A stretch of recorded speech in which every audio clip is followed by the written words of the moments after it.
brought to you by ITIL.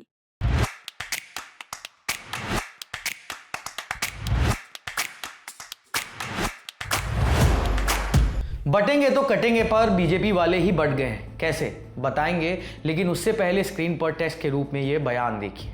सच कहूं तो मेरी राजनीति अलग है। मैं सिर्फ इसलिए इसका समर्थन नहीं करूंगी क्योंकि मैं उसी पार्टी से हूं।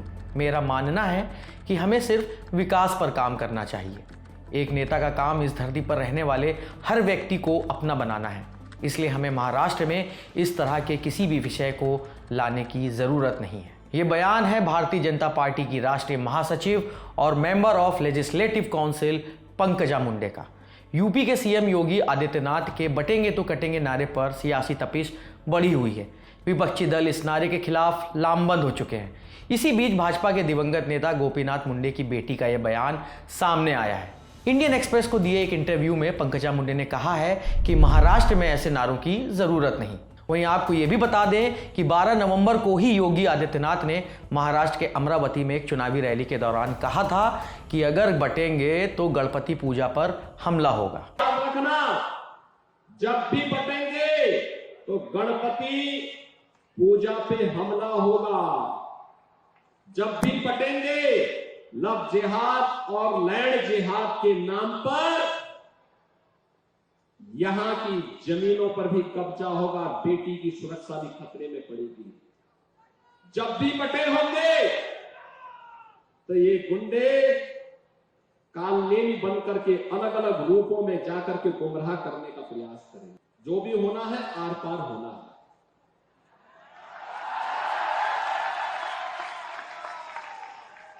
हाँ भी और ना भी नहीं, या तो हाँ होगा या ना होगा। सीएम योगी चुनावी रैलियों में नारा दोहरा रहे हैं। प्रधानमंत्री नरेंद्र मोदी भी योगी आदित्यनाथ के इस चर्चित नारे का परिमार्जित रूप पेश कर चुके हैं।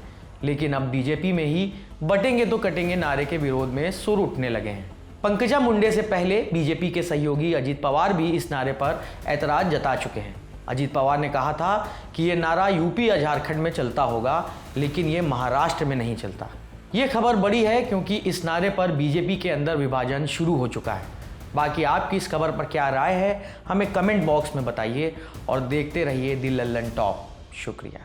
सवाल बहुत सारे हैं, जवाब 3 दिनों में मिलेंगे। तारीख है 22, 23 और 24 नवंबर। जगह है दिल्ली का मेजर ध्यानचंद स्टेडियम और मौका है लल्लन टॉप के सालाना जलसे का, यानी लल्लन टॉप अड्डे का। पर सवाल क्या है? दिलरुबा इतनी हसीन क्यों है? मम्मी कैसी हैं? ब्राउन रंग किसने लिखा और गाड़े कहाँ थे? आइए और देश और दुनिया की नामचीन हस्तियों से मिलिए, उनसे अपने हिस्से के सवाल पूछिए और कहकहों में और ज्ञान की रोशनी में सराबोर हो जाइए, क्योंकि ये है लल्लन टॉप का सालाना अड्डा। और इस अड्डे का हिस्सा बनने के लिए आपको करना होगा रजिस्ट्रेशन thelallanTop.com पर जाकर या डिस्क्रिप्शन में दिए लिंक पर। 499 रुपये मात्र में 3 दिनों का पास आपके लिए उपलब्ध हो जाएगा और फिर होगी भरपूर मौज, क्योंकि नाम है हमारा लल्लन टॉप।